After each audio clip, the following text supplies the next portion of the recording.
С виду это был самый обыкновенный дом в американском городе Сиракьюс, штат Нью-Йорк. Скромный одноэтажный коттедж с аккуратным двориком, ухоженной лужайкой и старым бетонным гаражом. По соседству жили семьи с детьми, пожилые пары, студенты. Никто из них даже не догадывался, что прямо под этим домом скрывается один из самых пугающих секретов в истории криминалистики США.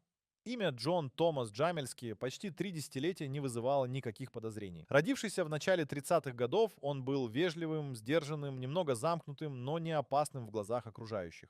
Он часто ходил пешком, посещал библиотеку, иногда ездил на своей старой машине. Но за этой маской обычности скрывался человек, построивший под своим домом настоящий тюремный бункер. Там он годами удерживал женщин, похищенных на улицах и в торговых центрах. Никто не слышал криков, никто не видел женщин, входящих или выходящих из дома. Джамельский был осторожен. Он строил свою систему похищений, манипуляций и контроля шаг за шагом. Начиная еще в 70-х годах, в подземелье, созданном своими руками, он запирал своих жертв, изолируя их от мира, света и надежды. Долгое время об этом не знал никто, кроме самих пленниц. Полиция, соседи, даже семья. Все были в неведении. Тайна раскрылась только в начале 2000-х, когда одна из жертв смогла передать записку с мольбой о помощи. Эта записка стала началом конца многолетнего кошмара, укрытого под бетонной плитой. Но прежде чем правда вышла наружу, был один элемент, который по-настоящему поразил следователей. И это была дверь в никуда.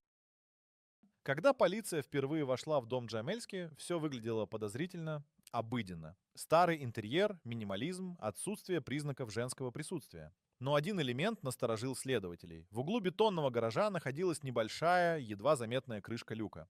Она была плотно закрыта, сверху стояли ящики, инструменты, старая мебель. Все это выглядело как обычный хлам, пока один из офицеров не заметил металлическую петлю, покрытую пылью. После краткой подготовки крышку открыли. Под ней оказался узкий вертикальный тоннель, ведущий вниз, в темноту. Металлическая лестница уводила примерно на глубину одного этажа. Спустившись вниз, следователи попали в коридор шириной менее 3 футов с бетонными стенами, проводкой, торчащей из стен и гнетущей влажностью. Воздух был спертым, запах прогорклым, смесь плесени, пластика и чего-то еще. Коридор вел к металлической двери, снабженной несколькими замками. Изнутри, открыв ее, офицеры попали в основное помещение. Узкую бетонную комнату без окон, с единственным источником света — лампой под потолком. В комнате стояла железная кровать с грязным матрасом, пластиковое ведро вместо туалета и куча разбросанных предметов. Там бутылки, одежда, коробки с женскими вещами. Это был не просто бункер. Это была тюрьма. Тщательно спланированная и построенная для длительного содержания живых людей. Стены были звукоизолированы, вентиляция скрыта, а дверь укреплена так, чтобы жертва не могла ни выбраться, ни быть услышанной. Следователи стояли в полной тишине. Затем один из них заметил на стене выцарапанное ногтем слово «Help». Но настоящие ужасы начались, когда стали исследовать помещение дальше. Потому что все, что находилось внутри, говорило о долгосрочном содержании людей. Не один день, не одну неделю, месяцы, а возможно и годы. Что именно они нашли внутри, было лишь началом. Запах в бетонных стенах. Как только следователи начали более детально осматривать бункер, они сразу поняли — это место хранило в себе десятилетия тьмы. Воздух был пропитан не только затхлостью, но и чем-то еще — смесью старой крови, пота, страха и химии. Сотрудники криминалистики, спустившиеся позже, подтвердили, стены были пропитаны органикой. Не только из-за условий жизни пленниц, но и из-за следов насилия. В углу бункера находился зашторенный отсек. За пластиковой занавеской скрывалась самодельная душевая зона. Пол был скользким, стены в пятнах. Повсюду были личные вещи: женская обувь, детские носки, сломанный браслет, расческа. Все это указывало на то, что здесь находились разные женщины, разных возрастов, рас, происхождения. На одном из ящиков стояли баночки с лекарствами: успокоительные, обезболивающие, антибиотики. Рядом моток веревки, изолента и коробка с аудиокассетами. Некоторые кассеты были подписаны: первая, длинная, плохая. Следователи также обнаружили примитивную систему сигнализации, связанную с дверью люка. Джамельский заранее знал, если кто-то попытается проникнуть внутрь, он успевал спуститься и закрыть проход изнутри. Все было продумано. На полу были найдены следы ног, голых, женских. Они вели от кровати к стене, где кто-то выцарапал календарь. Царапины шли днями, неделями, месяцами, пока не обрывались. Вопрос: почему? Пока оставался без ответа. Но тогда следователи еще не знали, что это место стало домом страха для женщин, которых он вырывал из их жизни и удерживал здесь месяцами. А одна из них все еще находилась очень близко. Пленница из тьмы. Джамельский похищал женщин разного возраста и рас, от подростков до взрослых. По показаниям следствия, его первая зафиксированная жертва была похищена в конце 80-х. Это была девушка из азиатской семьи, пропавшая по дороге в магазин. Родные искали ее годами, но дело затихло. Следующее. Афроамериканская подросток, исчезнувшая в 90-х. Потом женщина из Латинской Америки. Всего известно минимум о 5 жертвах, которых он удерживал в разное время. Он держал их по очереди. Когда отпускал одну, брал новую. Некоторые провели в бункере более 9 месяцев. Питание, по рассказам жертв, было скудным, часто испорченным, санитарные условия ужасными. Контакт с внешним миром отсутствовал. Он редко говорил, чаще, чем командовал. Но были и странные элементы. Он дарил своим пленницам тетради, разрешал вести дневники, оставлял аудиомагнитофоны. Одна из жертв описывала, как он пытался создать домашнюю атмосферу, при этом полностью контролируя каждый их шаг. Несмотря на страх и боль, именно эти женщины стали ключом к разоблачению Джамельски. Одна из них, 25-летняя латиноамериканка, сумела уговорить его дать ей лист бумаги. Она написала записку, передала ее тайно через аптеку, где ее иногда сопровождал. Фармацевт передал ее в полицию. Это письмо и привело полицию к дому, который скрывал ужас под газоном. Но как он выбирал своих жертв? Почему именно они? Ответ на этот вопрос оказался еще тревожнее. Метод охоты. Джамельский не был хаотичным преступником. Он планировал каждое похищение заранее. Выбирал тех, кто казался уязвимым, девушек без сопровождающих, с признаками бедности, тех, кого вряд ли быстро начнут искать. Часто его целью становились несовершеннолетние или иностранки. Он использовал разные методы, от поддельных объявлений о работе до заманивания в машину под видом помощи. Он тщательно выслеживал жертву, наблюдал за ее распорядком, маршрутами, иногда мог следить неделями, прежде чем действовать. Его метод — быстрое молниеносное похищение, после чего он исчезал с улиц. Внутри бункера его поведение менялось. Он контролировал их пищу, одежду, сон, иногда наказывал, иногда играл роль заботливого хозяина. Все это часть его стратегии по подавлению воли. Но самая жуткая часть — это его полная уверенность в безнаказанности. Он не считал, что делает что-то преступное. В своем дневнике он писал, что создает безопасное место для женщин, чтобы они были под контролем, а не в опасности на улицах. И все это время, пока он охотился на женщин, удерживал их в подвале, вел аудиозаписи. Тонкие кассеты, аккуратно подписанные, стали важнейшими уликами. Но что именно содержалось на этих пленках? Ответ оказался пугающим. Голос из подвала. Во время обыска бункера следователи обнаружили пластиковые коробки с десятками аудиокассет. Большинство были подписаны вручную. Номер 1. Тишина. Правила. Длинная запись и другие не менее странные наименования. При прослушивании кассет стало ясно. Это личные записи самого Джамельски. Некоторые из них были монологами, другие — диалогами с жертвами, третьи — своеобразными уроками поведения, которые он заставлял слушать женщин. На одной из пленок голос Джамельски с ледяным спокойствием объясняет свои правила. Что можно, что нельзя, когда говорить, когда молчать. Его тон был учтивым, почти ласковым, но от этого только страшнее. Он описывал режим дня, вводил штрафы и поощрения. В другой записи слышно, как он проводит инструктаж новой пленницы. Поздравляет ее с тем, что теперь она в безопасности и должна подчиняться, иначе будет плохо, как в прошлый раз. На стенах бункера были найдены и надписи. Кто-то царапал их ногтями, кто-то металлическими предметами. Среди них календарные отсчеты, имена, просьбы о помощи, непонятные символы. Некоторые знаки повторялись как мантра, возможно, как способ не сойти с ума. Особенно тревожной оказалась кассета с названием «Длинная». На ней в течение почти 2 часов слышно, как одна из женщин рассказывает о своей жизни, плачет, просит отпустить ее. Джамельский слушал и молчал, затем снова включал свои инструкции. Эти аудиозаписи стали не только доказательствами, но и кошмаром для следователей, потому что каждая из них — это живое свидетельство страха, безысходности и ужаса. Их содержимое помогло понять, как именно функционировала эта тюрьма. Но еще больше они раскрыли режим, которому подвергались женщины каждый день, без перерыва. Часы насилия. Каждое утро в бункере начиналось не с рассвета, а со звука включаемой лампы. Женщинам запрещалось спать, когда свет горел. Джамельский заходил, приносил пищу, консервированные продукты, воду, иногда хлеб или крупу.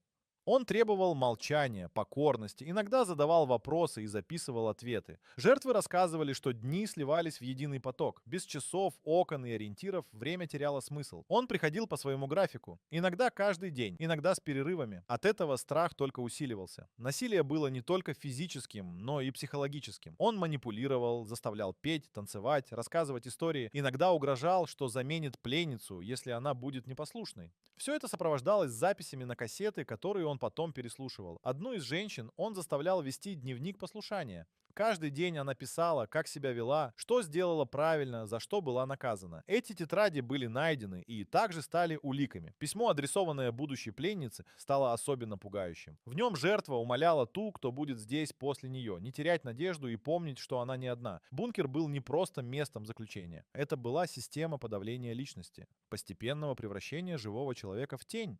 Однако то, что Джамельский не учитывал, сила выживших, их показания стали не просто доказательствами, а оружием против него. И когда они начали говорить, весь мир узнал, насколько разрушительными были последствия этого подземного плена.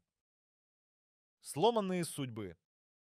Когда полиция освободила последнюю жертву, она не сразу смогла говорить. Первая неделя прошла в полной тишине. Психологи фиксировали посттравматический шок, дезориентацию, страх любого шума. Только спустя 2 недели женщина начала делиться воспоминаниями. По ее словам, она провела в подземелье почти 10 месяцев. За это время она не видела ни одного луча солнца, не слышала голосов, кроме его. Она забыла, как пахнет свежий воздух. Сначала надеялась, что ее ищут, потом, что ее найдут мертвой, и все закончится. Другие жертвы, обнаруженные ранее, дали похожие свидетельства. У одной началась фобия темноты, другая не могла заходить в закрытые помещения. Почти все испытывали проблемы с доверием, коммуникацией, нормальной жизнью. Многие годами проходили терапию, не могли устроиться на работу, заводить отношения, даже выходить на улицу без сопровождения. Но, несмотря на это, несколько женщин согласились дать показания в суде. Одна из них выступила лично, глядя на Джамельски, сидящего в зале. Она сказала: «Ты пытался уничтожить меня, но я здесь. Ты не победил». Эти женщины не просто пережили страшнейшую травму. Они стали ключевыми фигурами в обличении человека, скрывавшегося за фасадом вежливого соседа. Но чтобы понять, как он оправдывал все, что делал, следователям пришлось заглянуть в самое жуткое — его личные записи.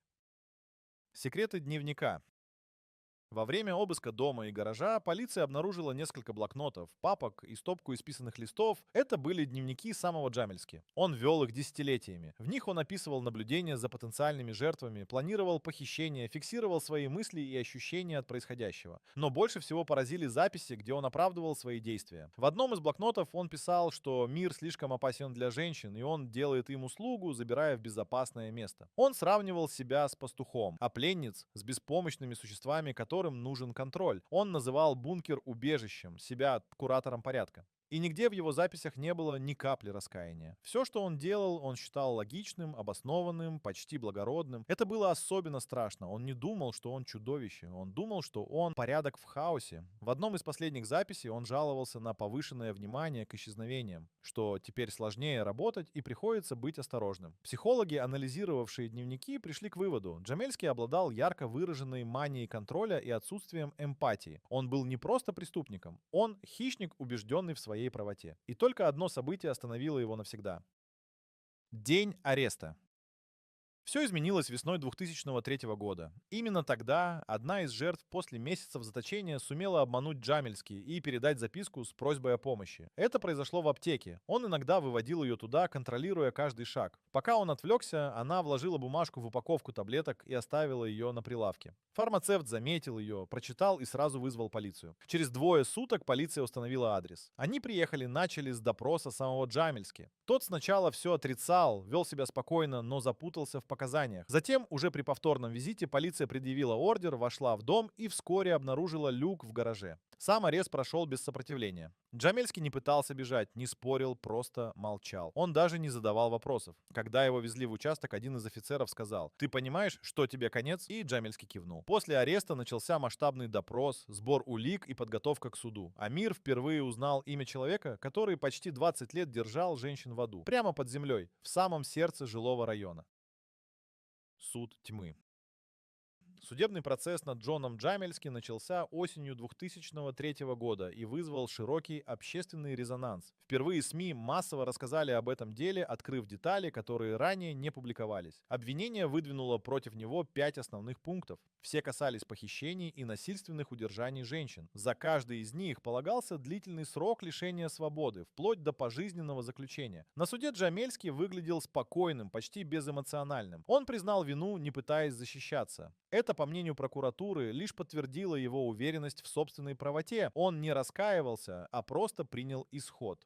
Суд заслушал показания жертв. Некоторые давали их за закрытыми дверями, под охраной. Одну из женщин сопровождал психотерапевт. Она не могла находиться в одной комнате с Джамельски. Каждое показание было тяжелым. Женщины рассказывали, как он издевался, унижал, изолировал их от реальности. Как они теряли чувство времени, воли, жизни. Одна из них призналась: «Я перестала верить, что я человек. Я стала тенью без имени». Психологи, выступавшие на суде, охарактеризовали Джамельски как высокофункционального психопата с обсессивно-компульсивными чертами. Его потребность в контроле, манипуляции и подавлении других была патологической. Он не чувствовал вины, он чувствовал право. Приговор не заставил себя ждать. Джон Томас Джамельски был признан виновным и осужден на срок от 18 лет до пожизненного заключения. Судья подчеркнул: «Вы похитили не только тела, но и жизни этих женщин. Их боль — это ваша тень на всю оставшуюся жизнь». И хотя Джамельски больше никогда не выйдет на свободу, страх остался. Потому что самое пугающее не только преступление, а то, как долго он жил рядом с обычными людьми. И никто не заметил.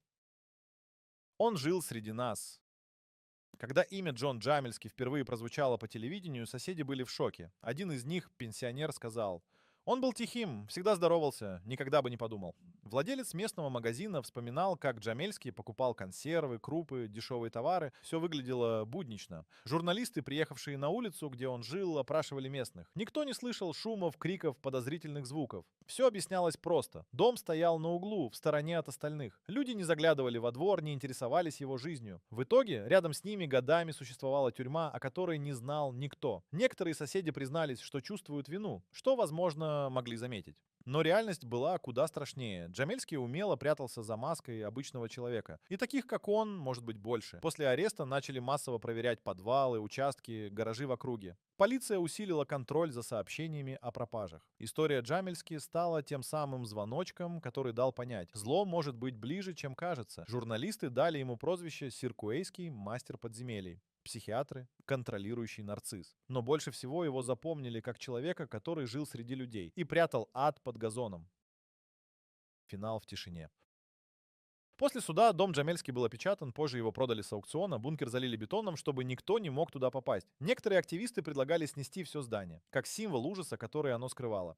Но власти решили иначе, просто закрыть и забыть. Жертвы продолжили лечиться, строить новую жизнь. Некоторые до сих пор не дают интервью, избегают публичности, их молчание тоже форма защиты. Одна из женщин позже написала в книге: «То, что я жива, уже победа, а все остальное я заберу с собой». История Джамельски осталась в криминалистике как один из самых тихих и страшных случаев серийного похищения. Без крови, без стрельбы, без погони, но с системным хищническим расчетом, который не замечал никто. Именно это и делает ее по-настоящему пугающей, потому что настоящий ужас не в крике, а в тишине, которая длилась десятилетиями.